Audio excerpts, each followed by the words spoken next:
Malienne des aveugles du Mali a fêté ce dimanche les 50 ans de l'Institut national des jeunes aveugles du Mali. L'Institut, faut-il le rappeler, porte désormais le nom de Feu Ismaël Konaté, qui fut le premier président de l'Union malienne des aveugles. La journée a été marquée par des témoignages et retrouvailles entre anciens de l'UMAV. Aliou Abdoulaye Touré.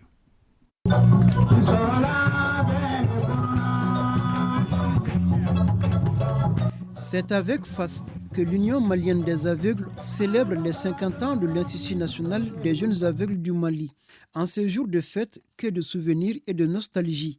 J'étais l'un des premiers maîtres de second cycle, donc à faire passer le DEF aux enfants. Ensuite, j'étais le premier directeur de la Société de protection des aveugles du Mali. Et c'était des moments difficiles. Mais avec Ismaël Konaté, rien n'est impossible. Il croyait en tout et il pensait que tout pouvait se faire. Aguissa Ag Aboubakrin est handicapé visuel. Il a refusé la fatalité. Sortant de l'Institut de formation des maîtres de Kangaba, aujourd'hui il enseigne au premier cycle de l'Institut national des jeunes aveugles. 32e promotion, IFM Kangaba. Je suis généraliste. Je suis né comme ça, je n'ai jamais vu. Par la grâce de Dieu. Nous sommes au nombre de 3 non-voyants pour la maman. L'aîné est décédé. Voilà, nous sommes tous nés comme ça. Mais j'ai pu faire la lecture du Coran, j'ai lu le Coran, j'ai fini le Coran étant non-voyant. Mais je n'ai jamais écrit. Lorsque j'ai lisé le Coran, je n'ai jamais écrit. Moi, donc j'ai mis ça en tête seulement que moi, là, je suis comme les autres et toujours avec les autres. Je ne suis pas supérieur aux autres et je ne suis pas inférieur aussi aux autres.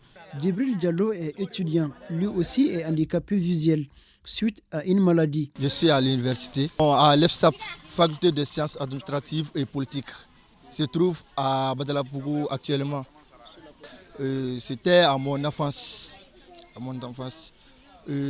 En partant à la maison, j'ai trouvé le mot de tête. J'ai perdu la vie à mon âge de 6 à 7 ans. À l'Institut des jeunes aveugles, les non-voyants sont confrontés à des problèmes d'hébergement, mais pas que. Je suis jeune journaliste de Cherche for Common Ground, Parlons Jeunesse. On n'a pas beaucoup de documents, quoi.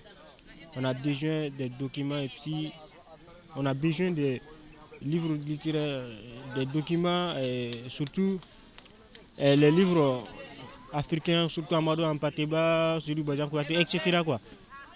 Voilà. Et puis on a besoin des matériels et écriture aussi, des ordinateurs informatiques, quoi.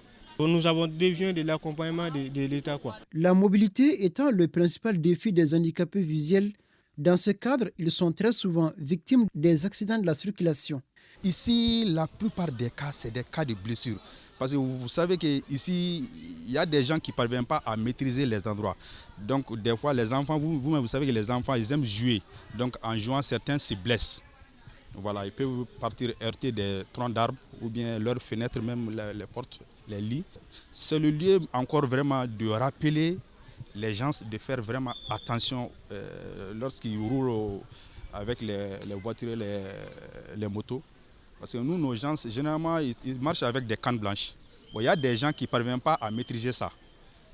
Ouais, donc maintenant, c'est le lieu de demander à tous ces gens de faire attention à toute personne qui est en train de marcher avec des cannes blanches, de se mettre en tête que l'intéressé a des problèmes de vision. Ce jubilé d'or offre l'occasion au président de l'Union malienne des aveugles de saluer les efforts consentis par l'État avant de lister quelques difficultés auxquelles l'Institut fait face. IGA a comme problème aujourd'hui l'écoulement des produits fabriqués par l'institution qui sont la craie et la serpillère. Et autre problème, l'acquisition des matériels didactiques, la couverture scolaire de l'ensemble du Mali par la scolarisation massive des enfants et également une meilleure opportunité pour mieux lutter contre la prévention et la lutte contre la cécité. C'est vrai, nous en faisons beaucoup déjà, mais nous pensons qu'avec l'accompagnement de tout un chacun, nous pourrons faire plus. En reconnaissance de son engagement pour la cause des personnes handicapées en général et les non-voyants en particulier, l'IGA a été baptisé Ismaël Konaté, ancien président de la Fédération malienne des personnes handicapées.